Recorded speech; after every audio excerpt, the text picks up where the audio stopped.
Hello everyone, you are most welcome my YouTube channel Arya fashion designer.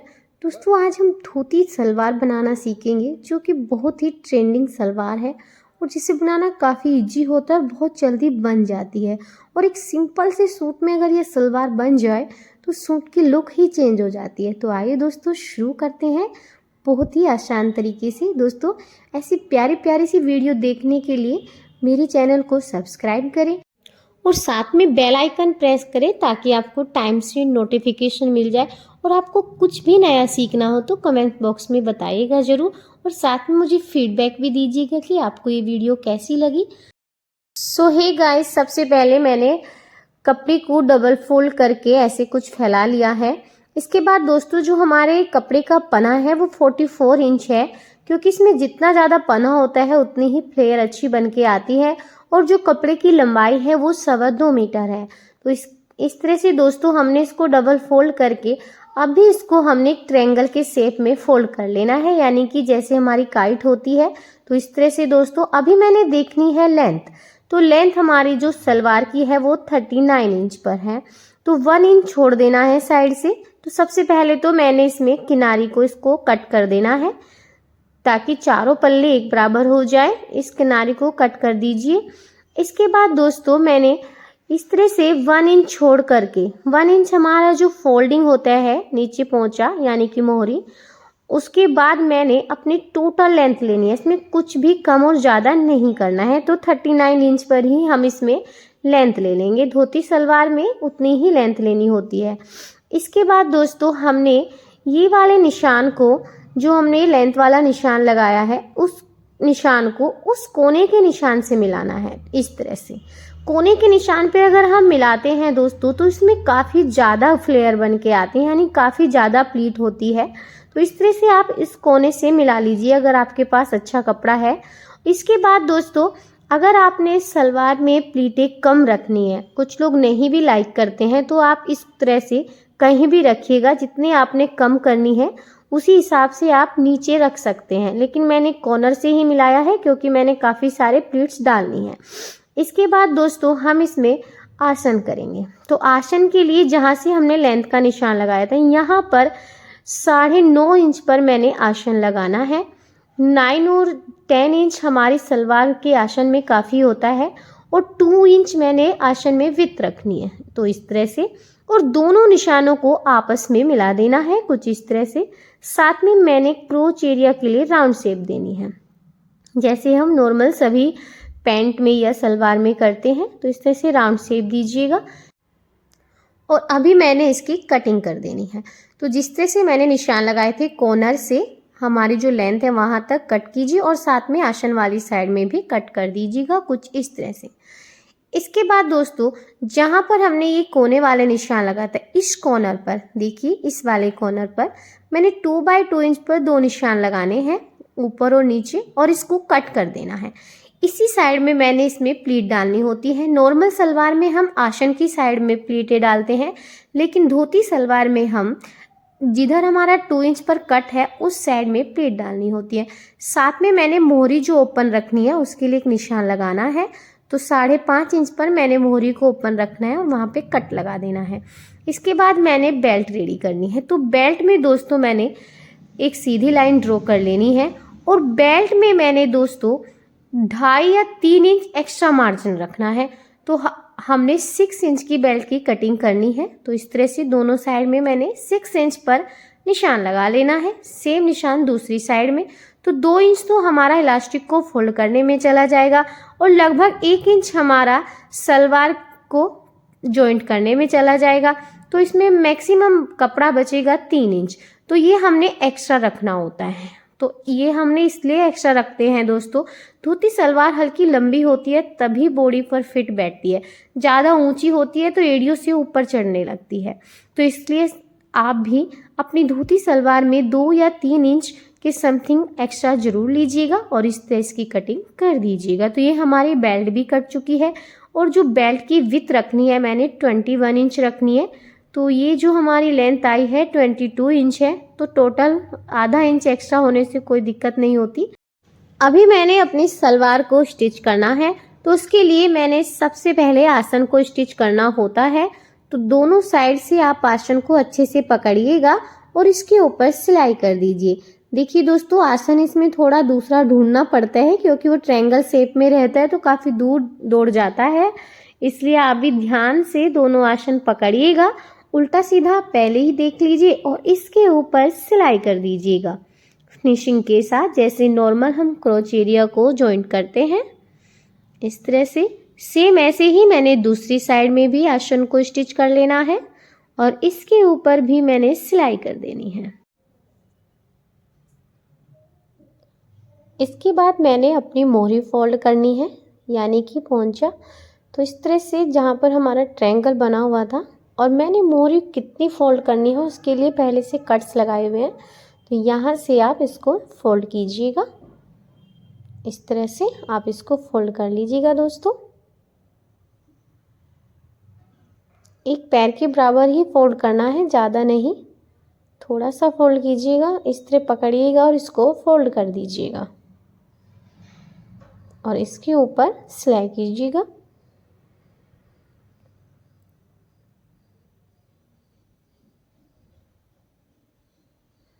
अच्छे से fold कर लीजिए और आप इसके ऊपर सिलाई कर दीजिए। फोल्ड हमने उतना ही करना है जितना हमारे मोहरी की विड्थ रखनी है, ज़्यादा नहीं करना है। जहाँ पर मैंने पहले से कट्स लगाए हैं वहाँ तक ही फोल्ड कीजिएगा दोनों साइड से।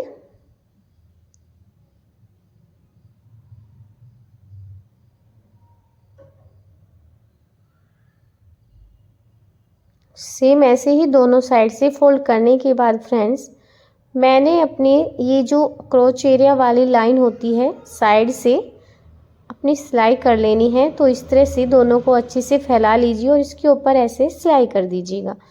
तो पहले आप निशान लगा लीजिएगा, दोनों क्रोच एरिया को आपस में अच्छे से जॉइंट करें। तो मोहरी से हमने आधा इंच छोड़ करके आधा कॉर्नर के लिए छोड़ देना होता है। इस तरह आधा छोड़िएगा और 5.5 इंच पर मैंने मोहरी की विड्थ रखी है। तो इस तरह से निशान लगाए और इसके ऊपर सिलाई कर दीजिएगा। सेम तरीके से दोनों साइड में निशान लगाने के बाद मैंने ये स्टिच कर ली है दोस्तों। अभी मैंने जो 2 इंच के लिए कट किया था साइड में, इसके ऊपर भी सिलाई कर देनी है दोनों साइड में। तो इस तरह से मैंने अभी सिलाई करनी है इनकी।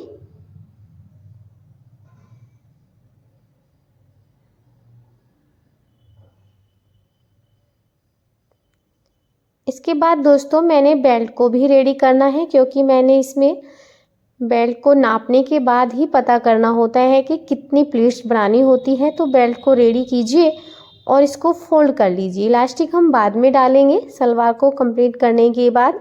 तो इसको अभी आप बेल्ट को 4 फोल्ड कर लीजिएगा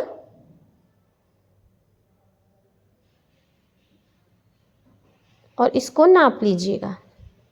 तो पहले आप 4 फोल्ड कीजिएगा और अभी इसको नाप लीजिएगा। तो हमारी जो बेल्ट आई है वो 10.5 इंच है टोटल में, और 1 पॉइंट एक्स्ट्रा है उसमें। तो जिस साइड में मैंने वो 2 इंच पर कट लगाया था और अभी हमने सिलाई की है, इसी डायरेक्शन में हमने अपनी प्लीट डालनी है। तो 1.5 इंच छोड़ करके उसके आगे आप प्लीट डालना स्टार्ट कीजिएगा। और जो प्लीट्स का साइज़ रहेगा वो 1.25 या 1 इंच होना चाहिए। और इस तरह से आप इसमें छोटी छोटी प्लीट्स बना दीजिएगा फिनिशिंग के साथ।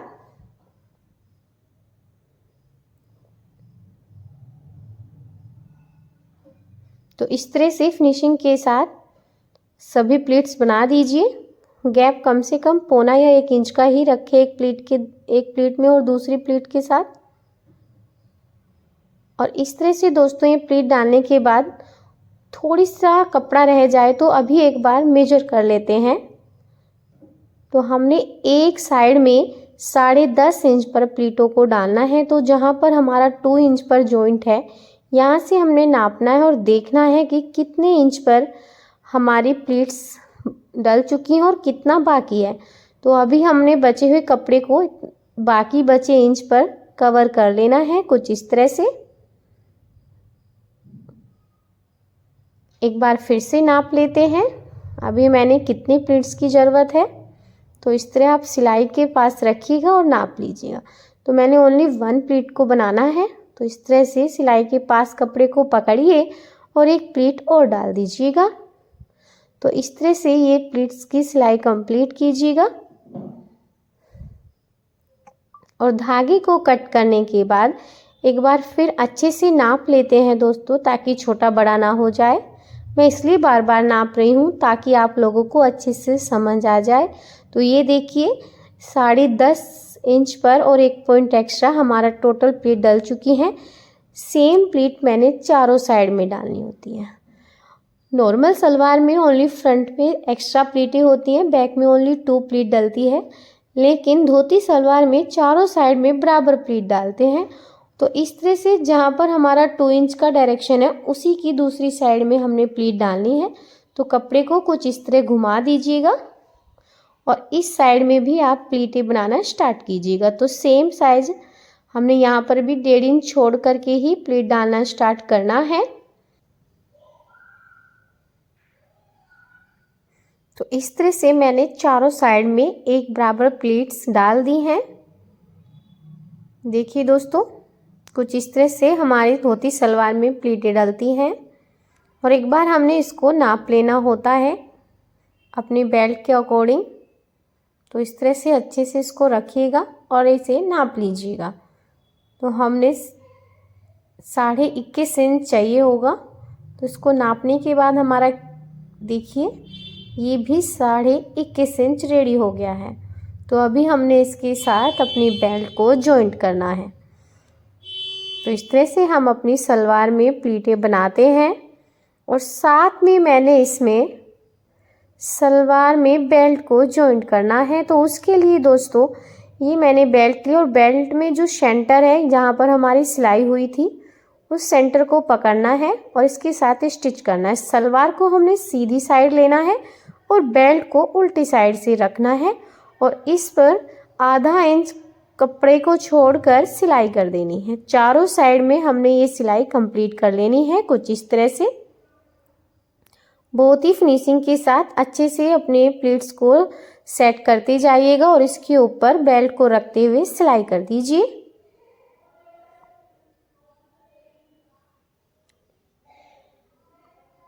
तो इस तरह से दोस्तों देखिए हमारी सिलाई कंप्लीट हो गई है और हमारी बेल्ट और सलवार का कपड़ा छोटा बड़ा भी नहीं हुआ है। साथ में दोस्तों मैंने इसके ऊपर एक पक्की सिलाई भी लगा देनी है।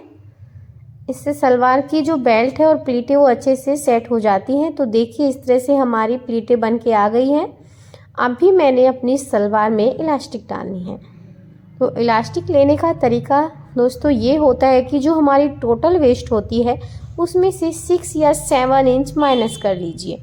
तो मेरी वेस्ट थी 32 इंच, तो मैंने उसमें से 6 इंच माइनस किया, तो 26 इंच पर हमारी इलास्टिक कट हुई है।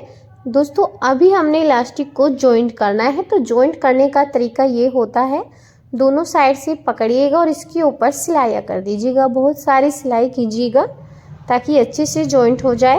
और अभी मैंने अपनी इलास्टिक को सलवार में डालना है। तो दोस्तों सलवार में डालने के लिए इस तरह से हमने इसको पकड़ना है। और दोस्तों पहले जो बिगनर्स के लिए एक बेस्ट तरीका होता है, पहले आप आधा इंच कपड़े को ऐसे फोल्ड कर लीजिए और इसके चारों साइड आप सिलाई लगा दीजिएगा। इस तरह से रखिएगा और इसके चारों साइड में आप सिलाई लगा दीजिए। इससे आप बार बार परेशान नहीं होगे और आपको ये समझ भी आ जाएगा कि हमने कितना फोल्ड करना है। इससे एक बराबर फोल्ड होता है। तो और अभी मैंने इसमें इलास्टिक को कुछ ऐसे रखना है और जितना मैंने फोल्ड करना है इस तरह से रख लेना है और इसके किनारे पर मैंने सिलाई करनी है। तो इस तरह से सेट कीजिएगा और इसके किनारे पर सिलाई लगाइएगा। तो इसमें बार बार फोल्ड करने वाला झंझट ख़त्म हो जाएगा, क्योंकि 2 फोल्ड होने पर कई बार थोड़ा और ज़्यादा हो जाता है फोल्ड। तो इस तरह से आप एक ही कपड़े को अब पकड़ना होगा और उसको रखते जाना है इसके ऊपर और ऐसे सिलाई कर देनी है। दोस्तों जब बेल्ट छोटी पड़ जाती है तो उसको हम सेट कैसे करते हैं, देखिए इस तरह से खिंचा लीजिएगा। दूसरी साइड से बेल्ट को निकालते हुए चलेंगे और ये सिलाई कंप्लीट कर लेंगे बहुत ही फिनिशिंग के साथ। बस ध्यान रखिएगा दोस्तों, आपकी सिलाई इलास्टिक के ऊपर नहीं होनी चाहिए, वरना आपको इलास्टिक खींचने में बहुत दिक्कत होगी। तो इस तरह से एक बराबर सिलाई करते जाइएगा फिनिशिंग के साथ में। ये सिलाई कंप्लीट हो चुकी है दोस्तों। अभी मैंने धागे को कट कर देना है और धागे को कट करने के बाद हम अपनी इलास्टिक को कुछ इस तरह से खिंचा लेते हैं ताकि चारों साइड में जो हमारे सलवार में चुन्नटें बनेंगी वो एक बराबर बने। तो इस तरह से खिंचाने से चारों साइड इलास्टिक के चुन्नटें अच्छे से बन के आती हैं। इसके बाद दोस्तों मैंने इसके सेंटर में एक सिलाई लगानी होती है इलास्टिक में, ताकि हमारी सिलाई दूसरी साइड को घूम ना जाए। तो इस तरह से पकड़ना और खिंचा के मैंने ये सिलाई कर देनी है। तो इस तरह से आप ये सिलाई कीजिएगा फ्रेंड्स, और इस सिलाई को आप कंप्लीट कर दीजिएगा। तो इस तरह से दोस्तों हमारी धोती सलवार की सिलाई कंप्लीट हो चुकी है। ये देखिए इलास्टिक भी बहुत ही फिनिशिंग के साथ डल चुकी है। तो देखिए दोस्तों हमारी सलवार का ये फाइनल लुक है जो कि बहुत ही प्यारा सा है। ये देखिए दोस्तों साइड से कितनी सारी प्लीटें बन के आई हैं, काफ़ी सुंदर भी लग रही है। आप भी ट्राई कीजिएगा दोस्तों, और ऐसी वीडियोस देखने के लिए कमेंट बॉक्स में बताइएगा ज़रूर कि आगे आपको क्या सीखना है।